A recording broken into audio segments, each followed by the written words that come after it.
Fake HOA cops attacked my wife, but her SEAL husband just unleashed fury. Then a chilling school threat reveals a deeper plot. The tranquil quiet of our Florida neighborhood was shattered in an instant. Three hulking figures clad in ill-fitting tactical gear and flashing ridiculously fake badges dared to lay a hand on my wife, Juliana, a kind, dedicated school teacher. Can you believe it? They actually slapped her across the face for simply recording their absurd HOA enforcement action. That sickening crack echoed in my ears, pure white-hot fury igniting within me. 15 years of marriage, and I'd never known such rage. These so-called officers had no idea what storm they had just unleashed. Some husbands, you see, are far more dangerous than others. As I stepped onto our manicured lawn, their arrogant swagger evaporated, replaced by a dawning terror. Oh, if only they knew who they were truly dealing with. This suburban nightmare began on a Tuesday morning, in our picture-perfect subdivision where palm trees swayed just so, and every lawn was a testament to obsessive-compulsive gardening. HOA notices arrived with chilling precision, like tiny, bureaucratic bombs. Juliana was tending her tulips, her white shirt already smudged with earth, when she spotted it. A bright yellow violation notice tacked to our fence. A scarlet letter of the suburbs. The Florida sun beat down, harsh even at 9 a.m., casting dancing palm shadows as Julie read the ridiculous decree aloud. Fence height violation, 2 inches above regulation. Flag display, unapproved military memorabilia. Compliance required within 72 hours or face escalated enforcement. I watched from our kitchen, coffee in hand, a bitter thought rising. I'd survived 3 tours in Afghanistan, only to face homeowner association tyrants triggered by an American flag. Insurgents, at least, were honest about their intentions. Julie, with her sharp teacher's instincts, immediately started recording on her iPhone. Always document everything when dealing with bureaucratic jerks. She'd always say, "Smart woman, my wife. 15 years with a military man teaches you to gather evidence before the fireworks begin." And then, the amateur hour cavalry arrived. These guys looked like they'd raided a Halloween costume shop's clearance bin for their gear. 2 men, vests screaming, "I bought this at Army surplus but have never seen actual combat," strode onto our property. The tall one, Victor, had a bouncer's build, his tactical vest straining at the seams. His partner, Anthony, all fake muscle and attitude, wore a badge so crooked it would make a real cop weep with laughter.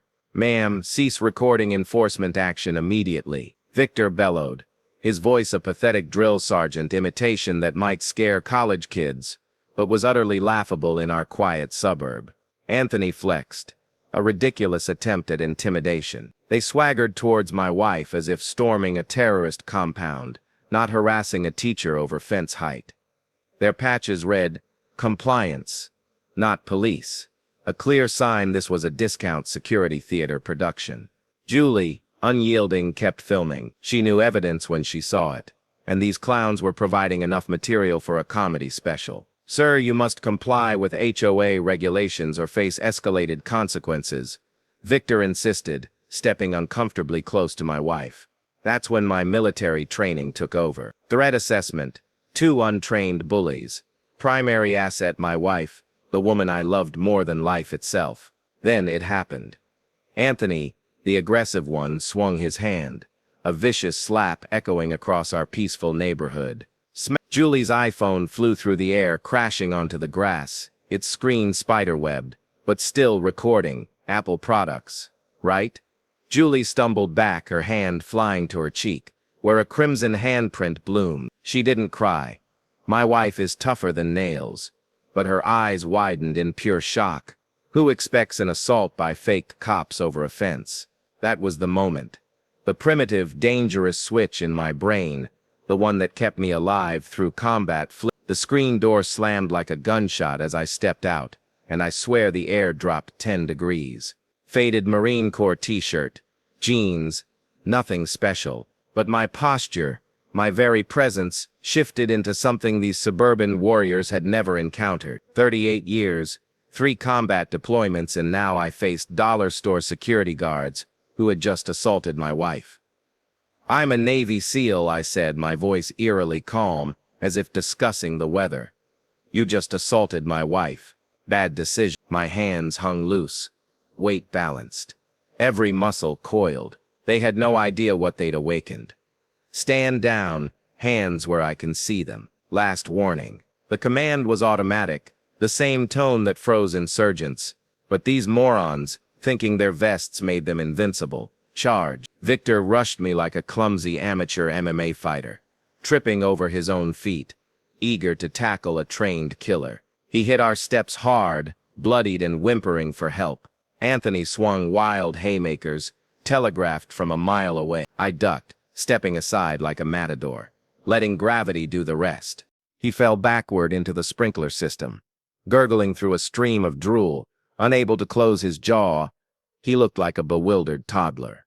Victor, meanwhile, writhed on the lawn, clutching his face. "You broke my nose," he squeaked, his voice cracking. And the best part, his tactical vest zipper finally burst, revealing a world's greatest dad t-shirt beneath. Hilarious. Anthony, jaw dislocated, tried to speak, but only gibberish came out. Something like "under arrest" instead of "you're under arrest." Both were crying, needing medical attention, as the sprinklers continued their perfectly timed dance, creating ironic rainbows in the morning sun. I called 911, Charles Miller, 1523 Palmetto Drive. "I need law enforcement and EMS for 2 injured individuals who just assaulted my wife during an illegal home invasion." While on the phone, I spotted Victor's phone on the grass, its screen glowing with a text. "Boss lady, use force if needed." 2 minutes before they arrived, someone had ordered this. Juliana, bless her strategic mind, was still recording despite her swollen cheek. She caught the critical evidence. That text would be crucial. The neighborhood stirred. Beverly filmed from behind lace curtains. Robert emerged from his garage, socket wrench still in hand. Maria stopped watering her garden. As sirens wailed and the 2 compliance officers put on their Oscar-worthy performances of pain, I held Victor's phone, a cold smile spreading across my face. Juliana approached, touching her reddened cheek, her eyes shining with something that looked suspiciously like pride. "That's my husband," she whispered. That familiar surge of love and protectiveness filled me. But if Eleanor Vance ordered this assault, what else was she planning? The investigation began immediately. I wasn't one to wait for the system. The next morning at 6 a.m. I was at my kitchen table, laptop open, coffee and a notepad filled with license plate numbers. Juliana's bruised cheek was a constant burning reminder. Seeing your wife hurt, it fuels you differently. Sunlight streamed through the blinds, casting prison bar shadows. Fitting, as we hunted criminals. Detective Rick Morales, a retired cop and neighbor, showed up at 7 a.m. Cargo shorts, Hawaiian shirt, a handshake that said he'd seen things. "Jesus, Chuck," he winced, eyeing Julie's cheek.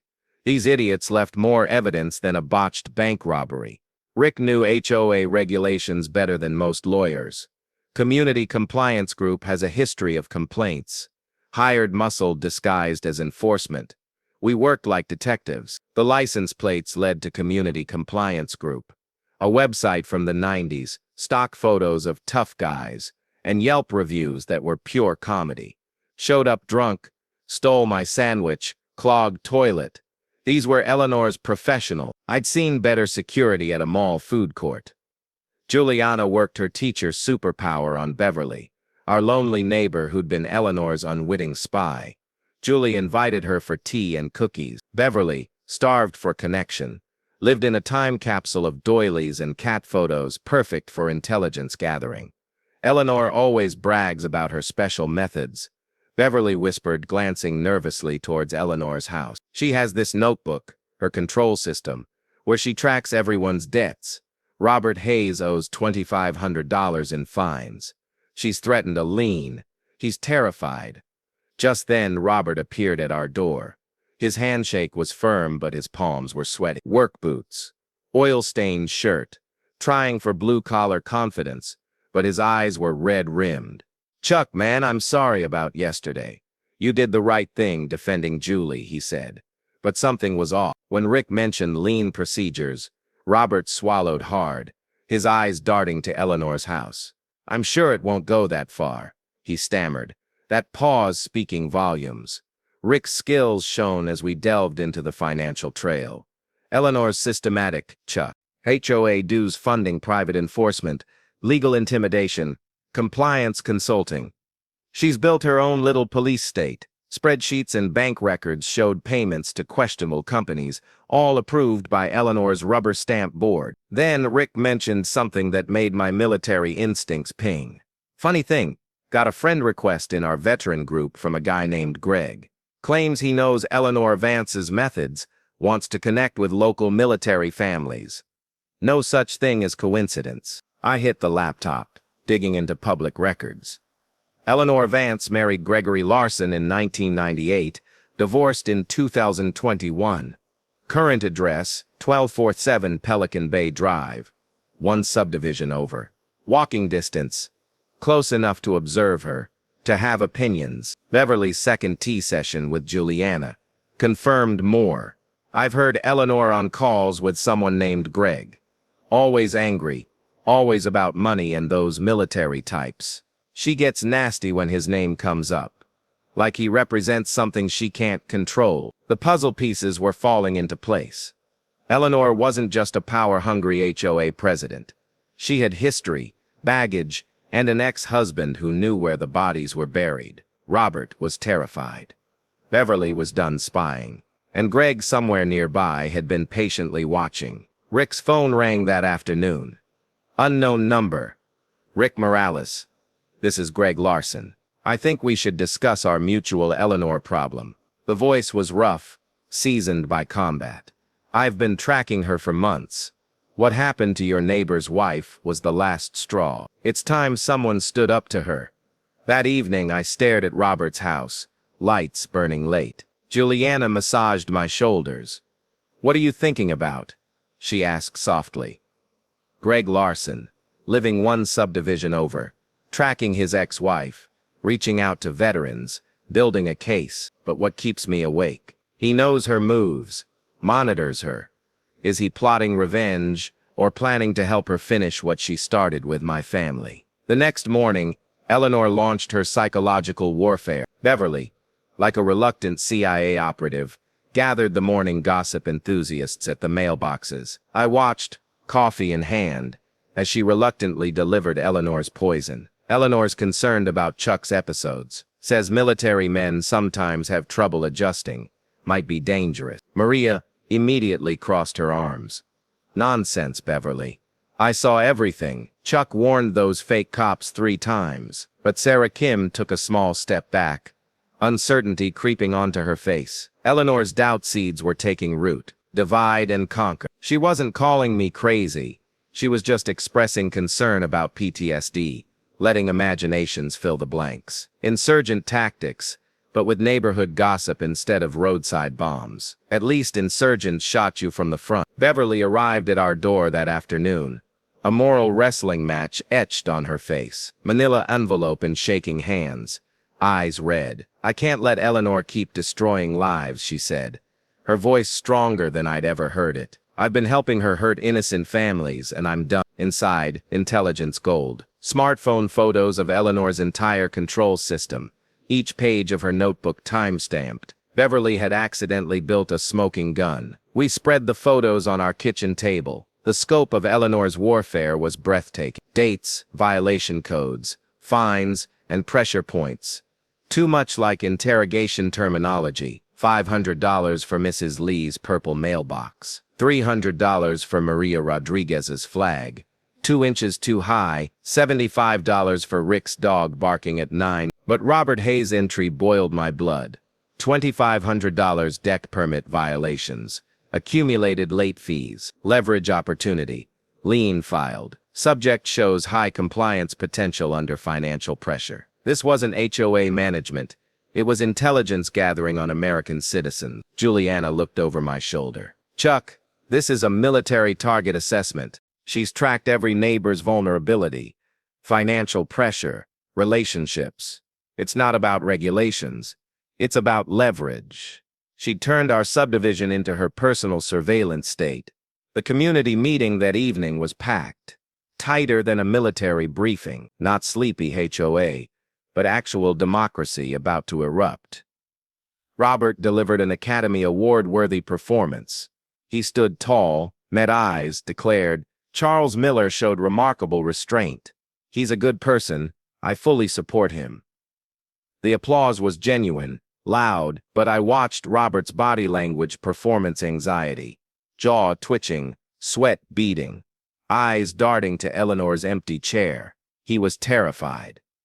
Juliana, bless her tactical mind, recorded everything. Robert's testimony, the community's support, the faces of neighbors finally seeing through Eleanor's manipulation. Rick stood. As a former police officer, Chuck handled this textbook perfect. Clear warnings, appropriate force, immediate medical assistance. After the meeting, Robert approached me, reluctant determination, warring with terror.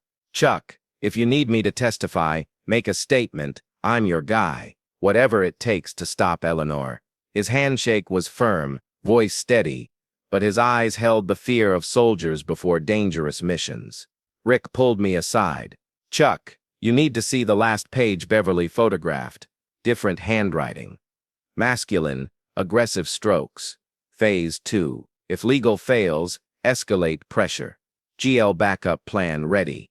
GL Gregory Larson, Eleanor's supposedly dead ex-husband." Her confidence made chilling sense. What kept me awake wasn't legal battles or harassment. It was Robert's eyes. The look of a man forced to choose impossible options, knowing he'd disappoint everyone. I'd seen it on soldiers. That evening, as Julie and I cleaned dinner dishes, her teacher's intuition surfaced. "Chuck, what if Robert can't really help us? What if he's too terrified to tell the truth?" She could read people like open books. My gut screamed warnings. Robert faced a terrible decision. I wasn't confident which version of him would show up. I watched Robert's house, lights still on. The video showed his support, his praise. But Eleanor held a $2,500 lien over his head. Desperate people make unpredictable choices. Robert on video, Eleanor with legal documents, and Greg, her ex-husband, running backup plans. Which Robert would appear in court? The supportive neighbor, or the terrified homeowner? Polk County Courthouse, 8 a.m. Marble floors buzzing fluorescence, the scent of bureaucracy and fear. My navy suit felt like armor. Juliana, professional and determined in her red dress, was a symbol of strength. We were there for Eleanor's restraining order request, her legal response to her fake cops being hospitalized. Our lawyer, Laura Jenkins, organized her briefcase like a military operation. But I saw the concern in her eyes. Then Robert walked in, and my stomach plummeted. He walked straight to Eleanor's side. The gallery gasped. Neighbors whispered, pointing. Why had our supporter switched teams? "What the hell is this?" I muttered to Rick, who just shook his head, his ex-cop instincts having seen this betrayal coming. When Robert was sworn in, his hands trembled so badly the bailiff had to steady the Bible. He avoided our eyes, staring at a fixed point on the wall. "Your Honor," he began, his voice cracking with practiced emotion. "Charles Miller threatened me and my family. He said if I didn't publicly support him, he'd give me the same treatment he gave those security officers." Gasps filled the courtroom. Robert continued, selling it well. "My kids walk past his house every day. When a Navy SEAL tells you what he's capable of," he let the implication hang. "Your Honor, I can't lose my house over $2,500. My children would change schools." When Miss Vance offered to resolve my debt for honest testimony, I knew I had to tell the truth. The courtroom erupted. The judge's eyes calculated. A seemingly honest neighbor financially pressured, claiming intimidation by a trained killer. Perfect theater, except for one small problem. Juliana had recorded the community meeting. Robert's own words were about to destroy him. Rick stood, representing himself as our legal advisor. "Your Honor, I'd like to play a recording from our community meeting 3 days ago." The courtroom audio crackled, and Robert's voice filled the room. Clear as day, Charles Miller showed remarkable restraint. I've known soldiers, and Chuck is a good person. I fully support him in this situation. Robert's face crumbled. He shrank in the witness chair, sweat pouring. Rick followed with blown-up photos from Beverly's black book. Robert's debt, Eleanor's note, leverage opportunity, compliance expected. Judge Thompson leaned forward, glasses sliding. Mr. Hayes, this recording directly contradicts your testimony. Did you lie at the community meeting, or are you lying now? The question hung like a loaded weapon. Robert broke. I'm sorry, he whispered, tears flowing. Mrs. Vance offered to forgive my debt if I testified. Chuck threatened me. I was going to lose my house, Your Honor, my kids' school, their friends, everything. The judge's skepticism turned to disgust. Witness tampering. This court takes perjury seriously, Mr. Hayes. However, given the financial coercion, I'm inclined towards leniency if you cooperate fully. She turned to Eleanor. Mrs. Vance, this evidence suggests a pattern of intimidation and witness tampering beyond HOA regulations. Robert collapsed, sobbing. Chuck, Julie, I'm so sorry. I never wanted to hurt you. I couldn't lose my house. My kids. Everyone understood Eleanor's impossible choice. I leaned forward, and despite the lies, the betrayal, I felt pity for him. Robert, I said quietly, I understand fear, but lies don't protect your family. They just create more problems. Not forgiveness, not yet, but recognition. Eleanor was the villain. Judge Thompson ordered a full investigation and maintained the restraining order. The legal battle wasn't over. As we left, I saw Robert exit through another door, shoulders slumped. Then Eleanor approached him in the parking lot, whispered something. Robert's face went pale, his shoulders slumping further. Not comfort, but a message that terrified him more than losing his house. Rick noticed. That woman's not done with Robert. She's got something worse than money over him. Robert had destroyed his credibility, admitted perjury, ruined neighborhood relationships. What could Eleanor have whispered?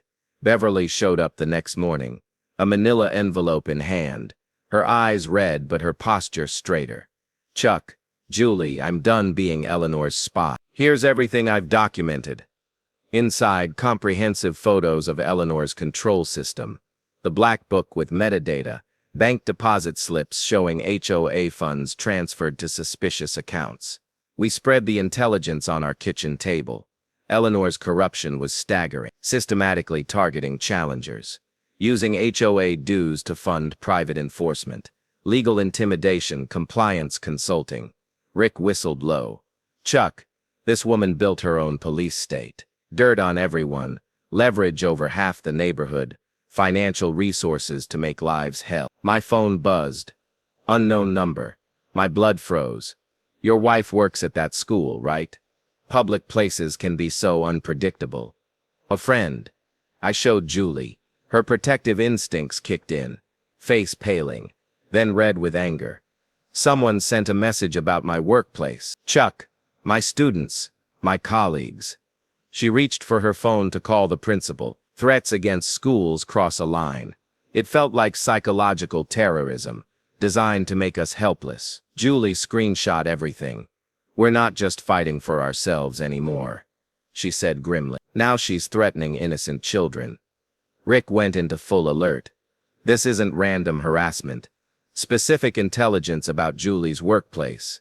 Schedule, routine. Someone's been watching her. He called contacts. Threatening schools brings federal attention. Eleanor might have crossed into criminal territory. The breakthrough came that afternoon. My phone rang. Unknown number. A rough, combat-seasoned voice. Charles Miller. This is Greg Larson. I think it's time we talked about our mutual Eleanor problem. I've been watching her escalate this situation, and after what happened in court with Robert, I can't stay silent. Authority in his voice. We met at Denny's. Public. Neutral. Greg emerged from a gray pickup truck. Weathered face. Faded Marine Corps tattoo. A slight limp. His handshake firm, brief. Good instincts coming here, he said, sliding a manila folder across the greasy table. Eleanor told everyone I died in a training accident. Easier than admitting she drove away another military man. The folder held 15 years of evidence, bank statements, phone records, emails, documenting Eleanor's control campaign, joint bank accounts she never bothered to close. Greg explained, pointing to entries: $1,500 to community compliance, $800 to private investigation services, $2,000 to legal intimidation consulting, all funded with my divorce settlement money. The smoking gun.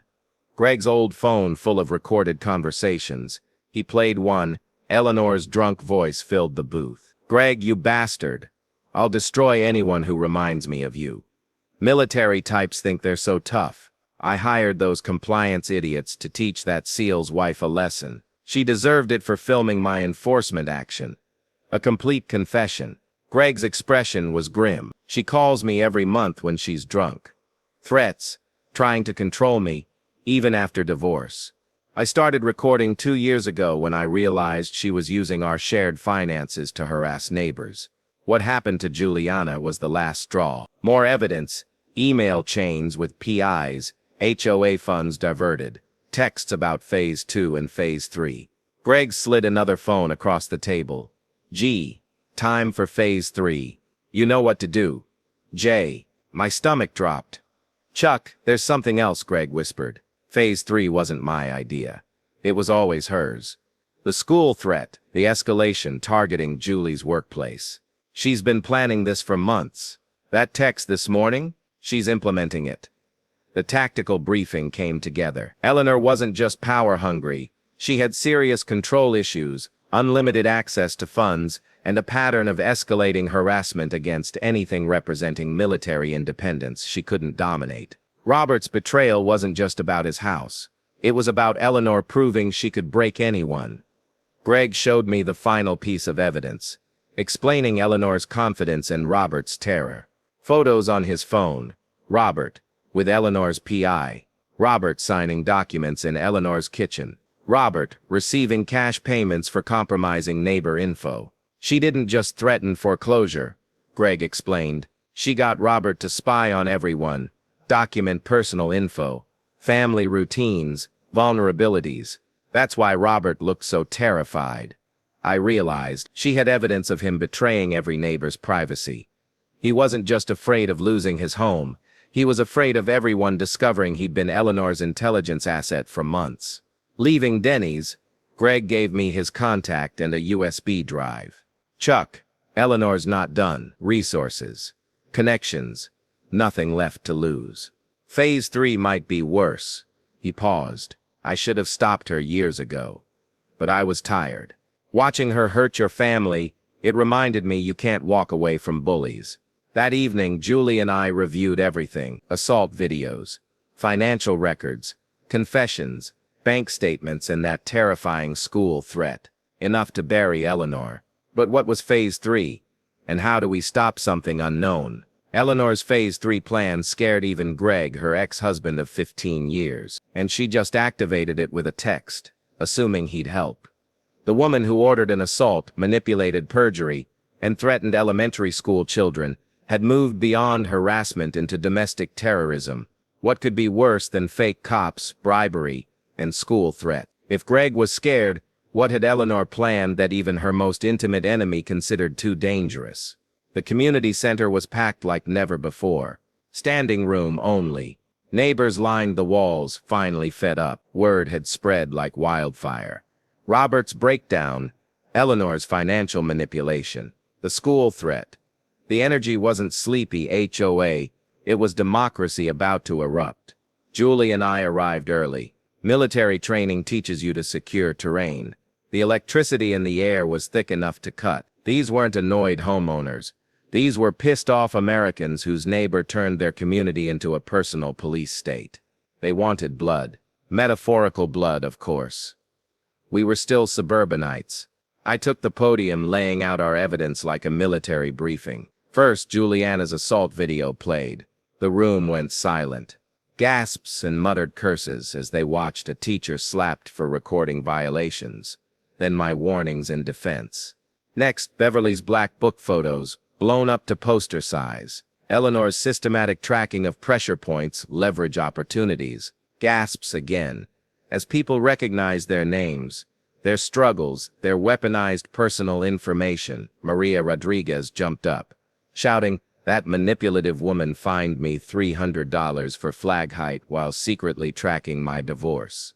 Rick took the mic, presenting financial evidence with detective's precision. "Ladies and gentlemen, Eleanor Vance systematically diverted over $15,000 in HOA funds for private enforcement, legal intimidation, surveillance. She used your dues to fund personal vendettas." The projector showed bank transfers, receipts. Then the real bombshell. Greg's recording of Eleanor's drunk confession. Pin drop silence. Eleanor's slurred voice filled the room.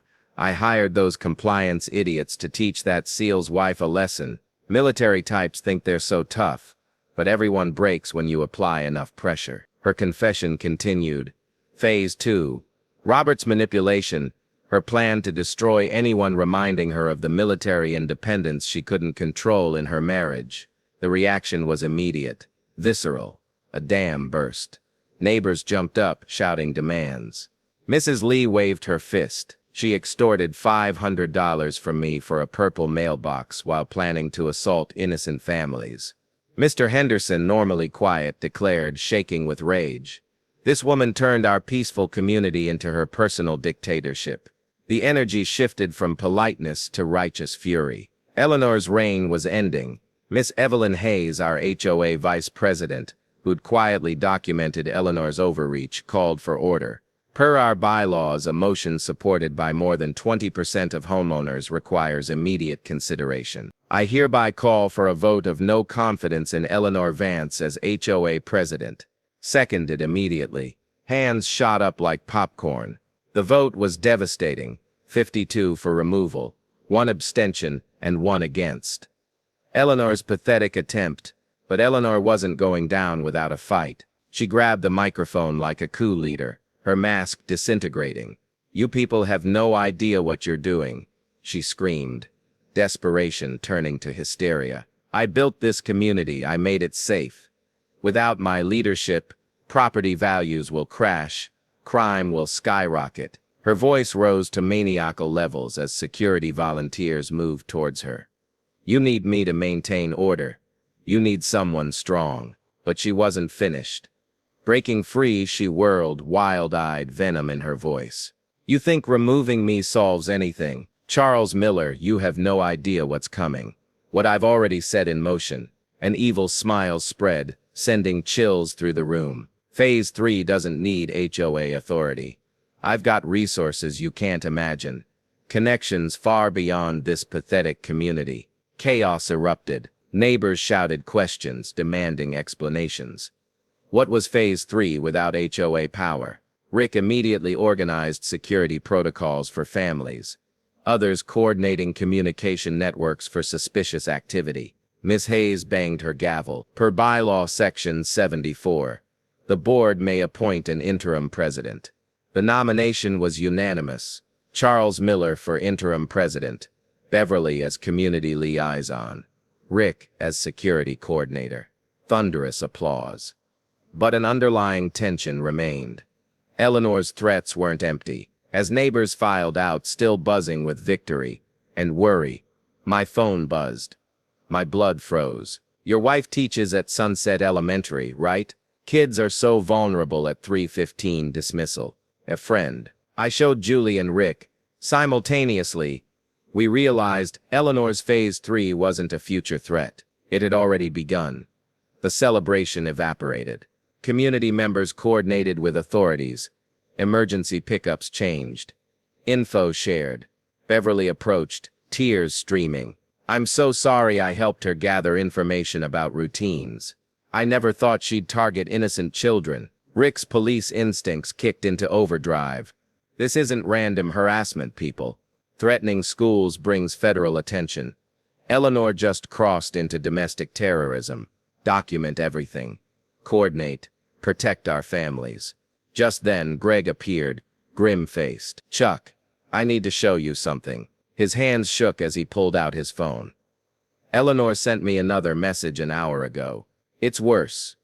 The text, G Phase 3 activated. School security is weaker than they think. Remember our discussion about maximum impact scenarios. This ends tomorrow. Geez. Who was Eleanor's final weapon? How do we protect an entire elementary school from someone who'd lost all moral boundaries? The courthouse was packed like a small-town murder trial. Local news cameras, neighbors filling every seat. Word of the HOA president who hired fake cops, manipulated testimony, threatened schools had spread. My navy suit felt like armor, Juliana's red dress, her power outfit. Rick led his police experience evident. Your Honor, 3 smoking guns prove escalating harassment. First, Julie's assault video. Slap, my warnings, fake patches. Second, Beverly's black book, metadata proving systematic targeting. Third, Greg's recording of Eleanor's drunk confession. Greg took the stand. Your Honor, I was married to Eleanor Vance for 15 years. This pattern of intimidation, financial manipulation, harassment, isn't new. It's who she is when challenged. Dangerous, combining intelligence with a complete lack of moral boundaries. His testimony carried the weight of first-hand experience. The drunk recording played. Eleanor's slurred voice confessing everything. I hired those compliance idiots to teach that SEAL's wife a lesson. Military types think they're so tough. But everyone breaks when you apply enough pressure. Details of Phase 2, Robert's manipulation. Phase 3 plans. Jurors leaned forward, taking notes. Eleanor's expensive lawyer tried damage control, but there was no defending a recorded confession. When Eleanor took the stand, against legal advice, her mask shattered. Your Honor, I was protecting community property values. Charles Miller represents everything wrong with military entitlement. He thinks his service gives him the right to ignore community standards. Her voice rose, revealing the underlying hatred. Rick's cross-examination destroyed her. Miss Vance, people afraid don't hire assault teams, he said, holding bank records. They don't threaten elementary schools, he continued, displaying the threat message. And they don't record drunk confessions, admitting conspiracy and witness tampering. Eleanor had no coherent response, only desperate justifications. The breakthrough. The bailiff approached the judge with an urgent note. Judge Thompson read it, her expression shifting to shock. Miss Vance, this court has been informed that the anonymous threat message to Sunset Elementary was traced to your personal cell phone through digital forensics. This changes the severity of charges significantly. Eleanor's breakdown was spectacular, terrifying. That wasn't. I didn't send any school threats. Someone setting me up. Greg, you did this to me. You're framing me. But Greg shook his head sadly. Her accusations made no sense. Judge Thompson delivered the verdict.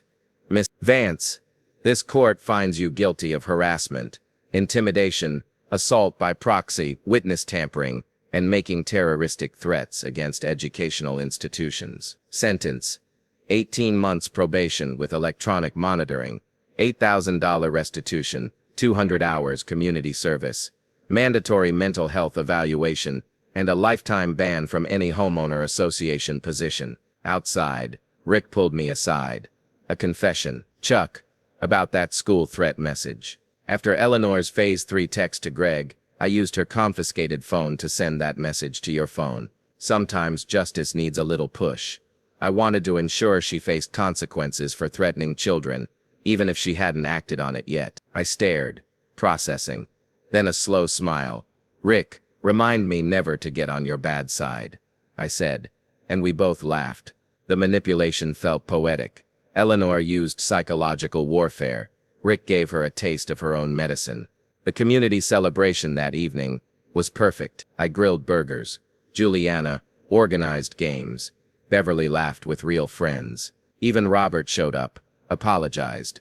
I want to make this right, Chuck. Help you build something better. His handshake was honest now. Eleanor's house sat dark, a sold sign planted. She'd moved to an apartment, but the ankle bracelet ensured she couldn't come within 500 yards.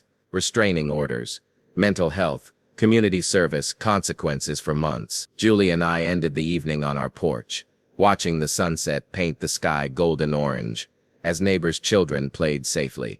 The same sprinklers that defeated Eleanor's fake cops now made rainbows.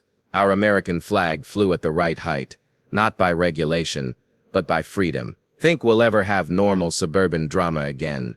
Juliana asked, snuggling close. Arguments about sprinklers, barking dogs. I chuckled, kissing her head. Baby, with neighbors like ours, never a dull moment. But at least now, our drama will be honest drama, not psychological warfare. Justice served. Community healed. Eleanor Vance facing real consequences. But next week, new neighbors were moving into Eleanor's old house.